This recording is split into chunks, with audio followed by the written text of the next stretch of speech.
છે શ્રી ગુસાઈજીના સ્વરૂપમાં પણ જેમ પ્રભુના સ્વરૂપમાં છે એમ અનેક અનેક રસોનો અનુભવ થાય છે. જે શ્રીઅંગ ઉપર દૃષ્ટિ પડે ત્યાંથી કઈ નવીન રસ મળતો હોય એવો અનુભવ થાય.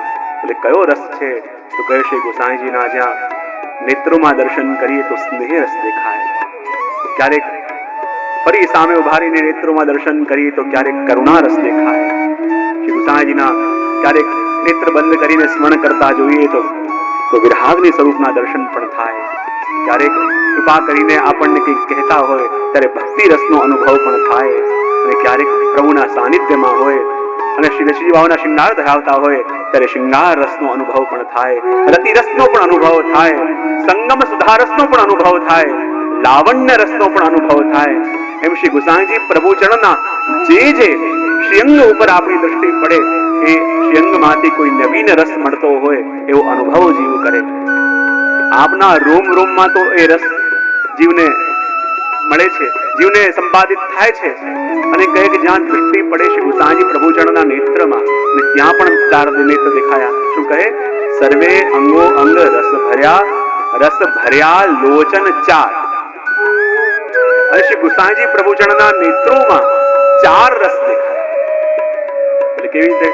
તો કહે શ્રી ગુસાઈજીના નેત્રમાં સફેદ સફેદ જે શ્વેતતા છે, ધવલતા છે પણ દેખાય. નેત્રોમાં શ્યામ કીકી પણ દેખાય, નેત્રમાં રહેલી લાલીમા પણ દેખાય. અને નેત્ર જાણે હસતા હોય એવું પણ લાગ્યું. અને એટલા માટે શ્રી ગુસાઈજીના નેત્રની અંદર ચાર રસોનો અનુભવ ગોપાલદાસજી કરે છે. તો કહે કે જે શ્યામ કીકી છે શું છે? બોલે શૃંગાર રસ છે.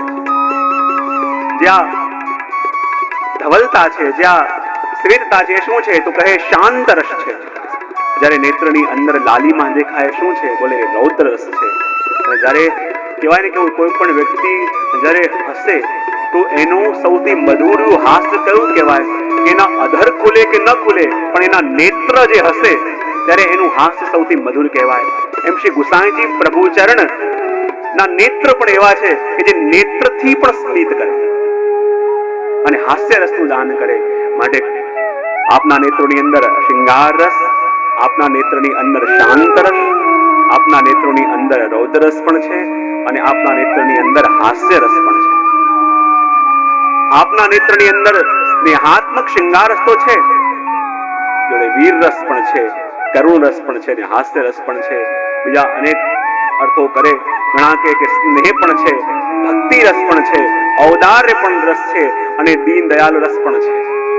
એ ચાર રસ શ્રી ગુસાઈજી પ્રભુ ચરણના નેત્રમાં છે.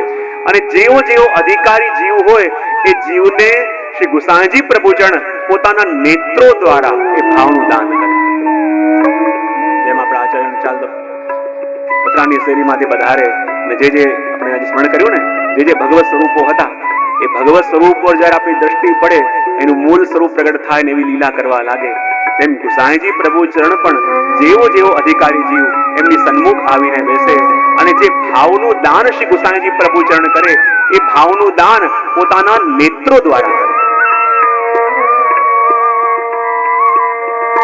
નેત્ર દ્વારા જ આપ શૃંગાર રસનું દાન પણ કરે. કારણ કે જ્યારે સ્નેહ હોય ને તો સ્નેહની અંદર આ જીવવાથી બોલવું એક ગૌણ કહેવાય.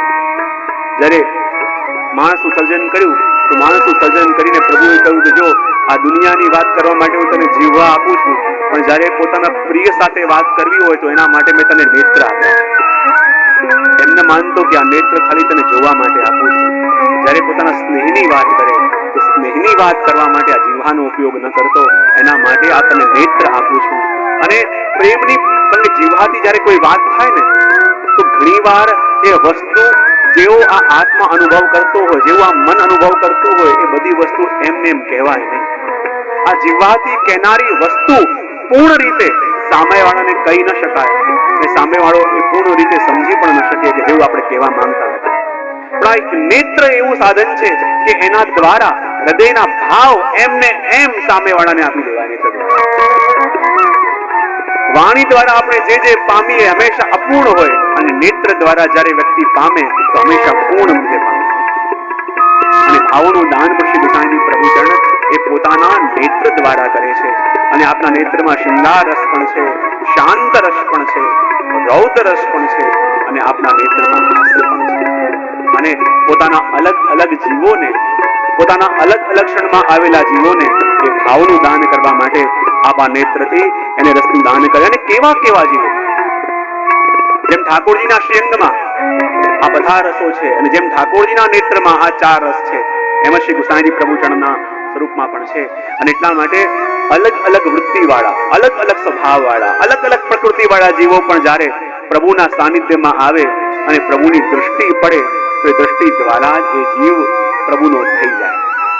કેવા કેવા વિષયી જીવો પણ, એવા વિષયી જીવ આવે કે જેની લૌકિક શૃંગારમાં ઋષિ હોય, પણ જ્યારે ગુસાઈજી પ્રભુચરણની દૃષ્ટિ એના પર પડે અને જ્યારે આપના નેત્રોની એ શામલતાનો અનુભવ થાય તો એ જ એનો લૌકિક શૃંગાર ઠાકોરજીના અલૌકિક શૃંગારમાં પરિવર્તિત થઈ જાય.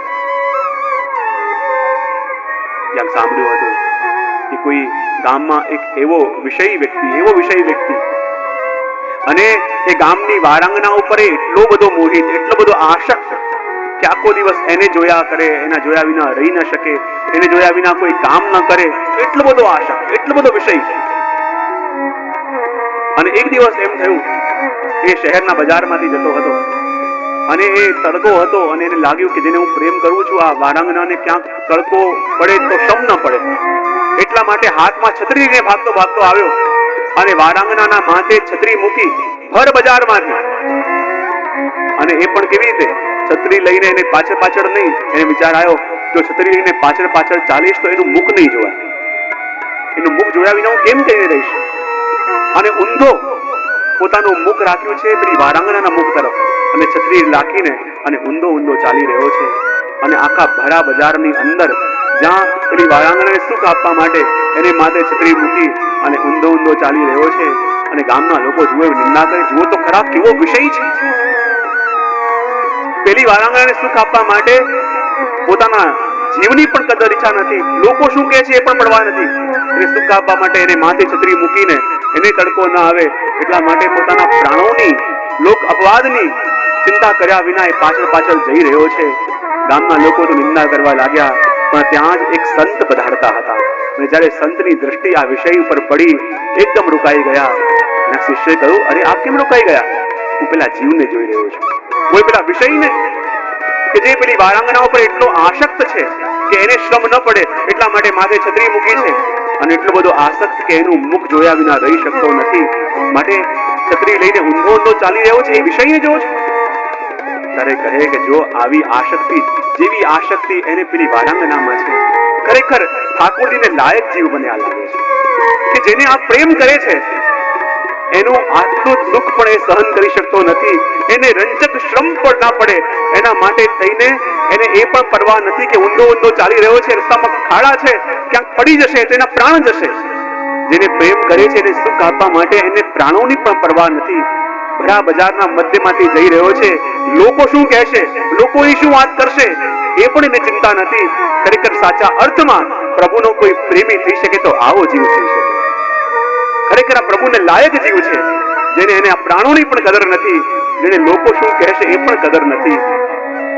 એ તો પ્રભુની પાસે આવા મતો નહીં, પણ પેલા સંતે આવીને વારાંગનાને કહ્યું કે તારા આ વ્યક્તિને લઈને એકવાર દર્શન કરવા લાવજો. એમને એમ તો આવે મતો નહીં. વારાંગનાએ કહ્યું તો કહે ના, આ મને કહે છે મારે જવું પડશે. અને જ્યારે વારાંગના સાથે પ્રભુના દર્શને આવ્યો અને સંતે આવીને પ્રભુને વિનંતી કરી કે હે શ્યામ સુંદર, હે શ્યામ સુંદર, આ જીવ ખરેખર આપને લાયક છે, આ જીવ આપને સુખ આપી શકે એમ છે, પણ એવી કૃપા કરો, આપનું એવું સૌંદર્ય પ્રગટાવો કે આ લૌકિક સૌંદર્યમાંથી એનું મન હટે ને આપમાં સ્થિર થાય. અને જ્યાં પેલો મંદિરમાં આવ્યો પણ એટલી પરવા નથી કે મંદિરમાં આવી રહ્યો છું, મંદિરમાં ઊંધો ચાલી રહ્યો છું.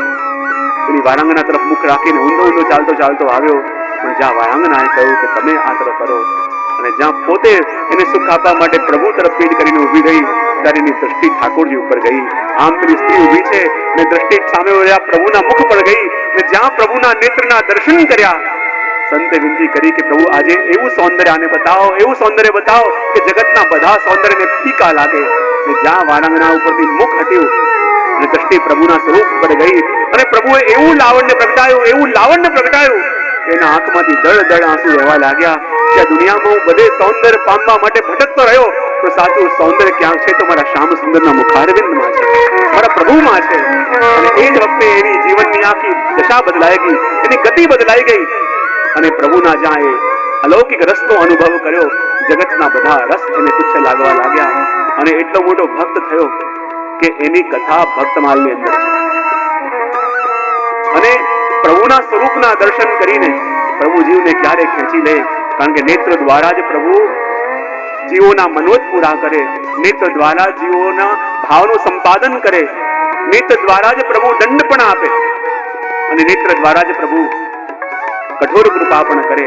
તો પ્રભુના ભાવોનું દાન જેવી રીતે પ્રભુ કરે, નેત્ર દ્વારા કરે, એ જ પ્રમાણે શ્રી ગુસાઈજી પ્રભુ ચરણ પણ પોતાના નેત્ર દ્વારા જીવોની ઉપર કૃપા કરે.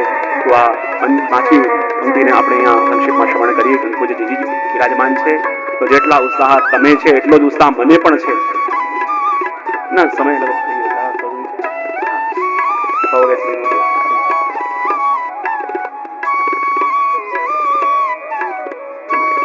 અમને તો લોભ હોય કે આપનો લાભ લઈએ. ના સમય થઈ ગયો. તો વસંતબેન 5 કડી થઈ છે.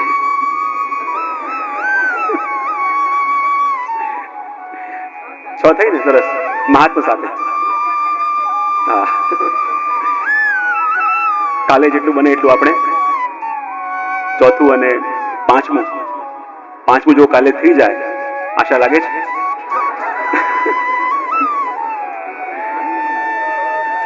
છઠ્ઠે પહોંચવાની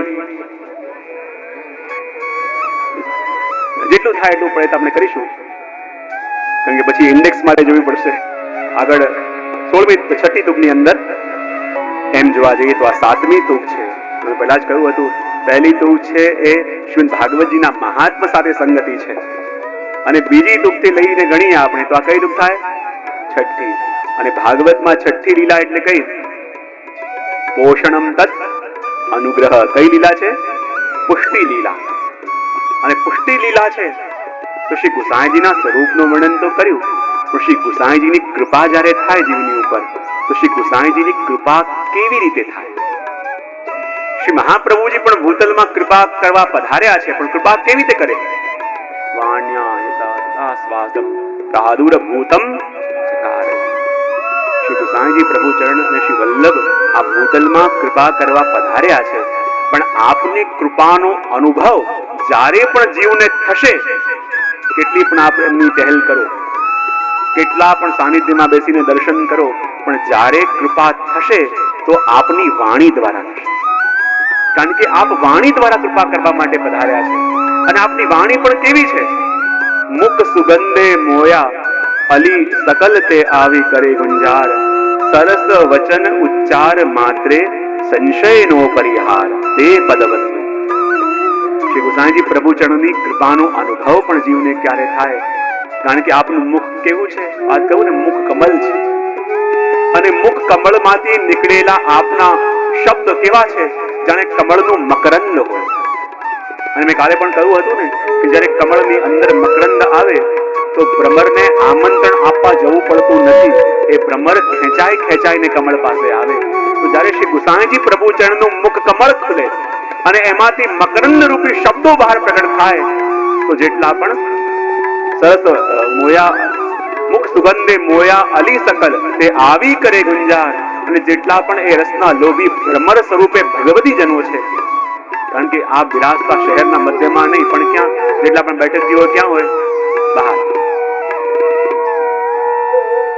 અને જ્યાં આપના વાણીનો પ્રભાવ પ્રારંભ થાય અને દૂર દૂરથી એ અલૌકિક રસના જે ભોગતા છે, એ અલૌકિક મકરંદના અલૌકિક ભોગતા એવા અલૌકિક ભગવતી જનો રૂપી ભ્રમરો છે, એ ખેંચાઈને શ્રી ગુસાઈજીના સાનિધ્યમાં આવીને બેસે. અને જ્યાં શ્રી ગુસાઈજીની વાણી પ્રગટ થાય, ઘણી વાર મારા પ્રવચનમાં કહેતો હોઉં કે શ્રી વલ્લભની વાણી ફલિત ક્યારે થાય, શ્રી ગુસાઈજીની વાણી ફલિત ક્યારે થાય?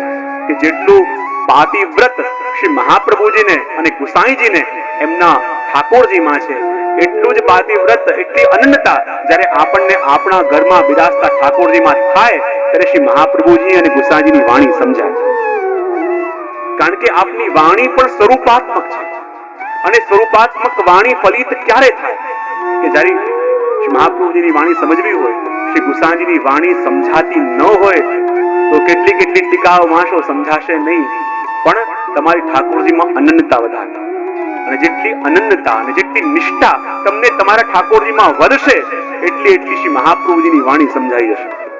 મોટા મોટા ઘણા વિદ્વાનો આવે, એમને પણ ગ્રંથોમાં ગોથા ખાવા પડે, પણ સૌરાષ્ટ્રમાં જાઓ, જેને પોતાના સાઇન કરતા પણ નથી આવડતા એવા ખેડૂત વૈષ્ણવ હોય, એવા સર્વોત્તમના પાઠ કરી તમને બતાવે, એવા શુદ્ધ, તમને લાગશે આવા ઉચ્ચારણ તો ભણેલા ગણેલા લોકો નથી કરી શકતા. એ શું બતાવે છે કે આ વાણી આપણા સાધનથી ફલિત નહીં થાય, એની કૃપાથી થશે.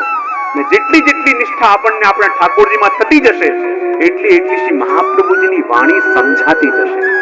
શ્રી મહાપ્રભુજીની વાણી કંઠસ્થ કરવી અને મહાપ્રભુજીની વાણી સમજવી બંનેમાં ફરક છે. કંઠસ્થ તો આપણે કરી લઈએ છીએ, પણ એ વાણી સમજાશે ત્યારે કે જ્યારે એટલી અનન્યતા આપણને આપણા ઠાકોરજી માટે આવશે. એટલો સુખનો વિચાર જેવો શ્રી ગુસાઈજીને પ્રભુ માટે છે. એક સામગ્રી રાજભોગમાં પેલું તણકલું આવ્યું અને જ્યાં પોતે પોતાના વસ્ત્ર રંગાવવા માટે આપી દીધા, ગૃહસ્થનો ત્યાગ કરવા તૈયાર થયા. જ્યાં પ્રભુના સુખનો એવો વિચાર જેમ જેમ આપણા હૃદયમાં આવશે એમ સાચા અર્થમાં શ્રી મહાપ્રભુજીની અને ગુસાઈજીની વાણી આપણને સમજાશે. અને જ્યાં આપના મુખ કમલમાંથી મકરંદ સરીખા શબ્દો પ્રગટ થવા લાગ્યા, આપની વાણી પ્રગટી અને દૂર દૂરથી અલૌકિક ભ્રમર એવા દેવીજીઓ ખેંચાઈ ખેંચાઈને વગર બોલાવે જે રસના ભોગતા હતા, જે એ રસના અધિકારી હતા, જે રસના પાત સરીખા હતા, એ દૂર દૂરથી આવવા લાગ્યા. અને દરેકને અનુભવ શું થતો? સરસ વચન ઉચ્ચાર માત્રે સંશયનો પરિહાર. અને દરેક વૈષ્ણવ અનુભવ કરતા કે જે અમારે પ્રશ્ન પૂછવો હતો આજે વચનામૃતમાં આ જ ગુસાઈ દીધો, અમારા મનમાં જે સંશય હતો આજે એ જ આવ્યો. કારણ કે આપણે પૂછીએ અને પછી પ્રશ્ન મળે, પણ શ્રી ગુસાઈજી પ્રભુ ચરણની પાસે આવીને જે વિરાજમાન થતા એ દરેક વૈષ્ણવને અનુભવ થતો કે સરસ વચન ઉચ્ચાર માત્રે સંશયનો પરિહાર. ઘણીવાર વૈષ્ણવ મનમાં મનોત લઈને જાય, પ્રશ્ન લઈને જાય, પણ ત્યાં જાય બધા ભૂલી જાય. ઘણા કહે કે જયારે એકલા હોય ત્યાં વિચાર કરી આ પૂછીશું, પણ જયારે સામે આવી તો બધું ભૂલી કેમ જવાય છે? જયારે ગુરુની સામે આવીને બેસીએ ત્યારે કઈ યાદ કેમ નથી આવતું? એમ એકલા હોય તો અનેક અનેક પ્રશ્નો મનમાં જાગે, અનેક અનેક વિચાર આવે, પણ ગુરુની પાસે આવતા બધું ભૂલાઈ કેમ જવાય છે? તો કહેવાયનું પણ એક કારણ છે. કોઈ કહ્યું છે ને કે મિલનનો એ જ સૌથી ઊંચો તબક્કો છે. મિલનનો એ જ સૌથી ઊંચો તબક્કો છે. કહેવાનું ઘણું હોય પણ કઈ યાદ ના આવે. જયારે કહેવાનું તો ઘણું હોય પણ કઈ યાદ ન આવે ત્યારે માનું કે મિલનના સૌથી ઊંચા તબક્કાનો અનુભવ આપણે કરી રહ્યા છીએ. એ મિલનની પરાકાષ્ઠાનો અનુભવ આપણે કરી રહ્યા છીએ, કે મરી તો રહ્યા છીએ પણ પ્રશ્નો યાદ ક્યારે ન આવે કે જ્યારે મન શાંત થઈ ગયું હોય. જ્યારે મન શાંત થઈ ગયું હોય, મન શીતળ થઈ ગયું હોય અને પ્રવાહ નિર્મલ હોય ત્યારે એમાં કઈ યાદ ન આવે. જલ ઠેરેલું હોય તેમાં પ્રતિબિંબ પડે, પણ વહેતું જલ હોય ને એમાં પ્રતિબિંબ કોઈનું ન આવે. તો હમણાં સુધી તો જલ જે રોકાયેલું હતું, બંધિયાળ હતું, પણ જ્યારે ગુરુના સાનિધ્યમાં આવીને બેઠા અને વહેતું થયું, અને જ્યારે વહેતું થયું તો પછી એમાં આ સંસારના પ્રતિબિંબો ક્યાંથી આવે? અને એટલા માટે જે શ્રી ગુસાઈજીના સાનિધ્યમાં આવીને બેસતા અને એને એમ લાગતું કે શ્રી ગુસાઈજીની વાણી જ્યારે પ્રગટ થતી અને જે પ્રશ્ન મનમાં લઈને આવ્યા હો એ પૂછતા પહેલા એના ઉત્તરો મળવા લાગે, અને એના ઉત્તરો મળવા લાગે અને વૈષ્ણવ આવીને બેસે ત્યારે અનેક સંશયો હોય, પણ જ્યારે ઉઠીને જાય નિશ્ચિંત થઈને ભગવદ આશ્રય પ્રાપ્ત કરીને ઠાકોરજીમાં જાગેલી પ્રીતિને લઈને અને શ્રી ગુસાઈજીથી જતો અને જે પણ આવતો એને લાગે કે આપણે તો શું આપવાના,